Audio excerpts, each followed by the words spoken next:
So, as we know, Dante and Turtle basically have just castrated a predator and told the predator that this is going to be a bullet in your head, and then after that, your dad will die. Vicious. Now, before I get into the next chapter of this, people would say, Dante, didn't you want to do it another way? This is where I really got into the psychology of the man. As we talk, that's something that was always said to him. You can't take the law in your own hand. What were you thinking? You left your child. He said, Viking, it's so easy for people to say that, right? Now, imagine it's your kid, God forbid, and he goes to school, the school that hired the predator with all the charges. They overlooked him because they were in desperate need to fill a position. So the butterfly effect, where their carelessness for the kids caused so many lives to be destroyed. Watching my wife every day crying, having anxiety attacks because we've already gone to the police, the DCF, and every organization possible. And they looked at us basically like, hey, yeah, he is an offender. Yeah, he's got cases and he is a violent domestic terrorist, basically.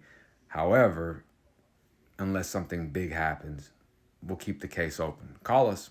He explained to me the panic attacks that his wife would have, knowing that no matter where you go, you're dropping your kid off to the slaughter. He said we were working hard, we were a working class family, so we couldn't homeschool him. And it's the school that is hiring the predator. And when does he snap and do it again? Or what does he do if the case unfolds a little more and it's our child that is the witness that could put him away? We put our faith in the school to protect our son. My wife, he told me, would just be crying. We were a team, we were a unit. And as a man, to see this every day, our family being torn apart, and you've tried to go every route. You showed the proof. You've had the child say it, the history of this guy who has an escalating violence, who has hurt women and children in his own home and has been under investigation for doing it to multiple kids in other areas. And they just expect you to just say, you should call this other organization, call the feds, call these people. He's like, stop it, man. You don't know the stress that a man feels in his soul when he sees his wife breaking. You see your son, he ain't the same. Every organization has failed you. The school system has failed you. People saying just change districts. That doesn't change reality. We got him psychiatric help, and nothing can change the fact that it isn't over. This isn't the past, and that's the problem. Too many people, when things happen, they don't want to fight for their kid. They don't want to go to war for their kid. So they let their kid just get hurt and hurt, hoping that it'll just pass. It'll be the past. Something that hurts your kid like that will never be the past. It'll always be in that kid's mind, his subconscious forever, his wife's mind, everything. He goes, I'm working hard every day and I'm dying inside, Viking. So I've tried everything. And he's like, there's things I could have done, maybe plant something here or do this or do that. But that's a temporary solution. I need this guy to go to jail for what he did to multiple kids, but my son. And to top it off, he's still at the school. They didn't even fire him yet. He's like, mix all that together. Your wife's over just parked at the school, just watching, just scared to death, shaking, not eating. As a man, what do? You call another organization, report them, and just hope that within the next few months something happens. You keep going down this road until what? Something does happen to your son? And then they say, oh, we're sorry, we shouldn't have hired him, or we made a mistake, but he will go to jail. Fuck that. I know how this story ends. And it ends with my son being safe and people knowing not to fuck with my child and my family ever again, even if that's the sacrifice I gotta make. And plus, I wasn't thinking right. Imagine going through this day in and day out, Viking. Man, you cannot argue with that shit. You can't say, oh, you should have. No, you did. And they failed you. And they don't take ownership for that, accountability for that. They'll just say, oh, well, you can't be a vigilante because if everybody was what? No. Accountability is you guys fucked up in the school. You fucked up in your investigation because you're more worried about your money, your reputation, hiring somebody that will take a job for less money because of their history, putting children in danger, and being that it's a school district, they don't want to arrest somebody unless they have solid evidence because they get protections. So mix that all together, and you got a dude that has grown up in the prison system. This is what you get. So now let's get back to it. I understand a little bit more of his psychology and where he's at mentally. He wasn't looking for a insanity plea.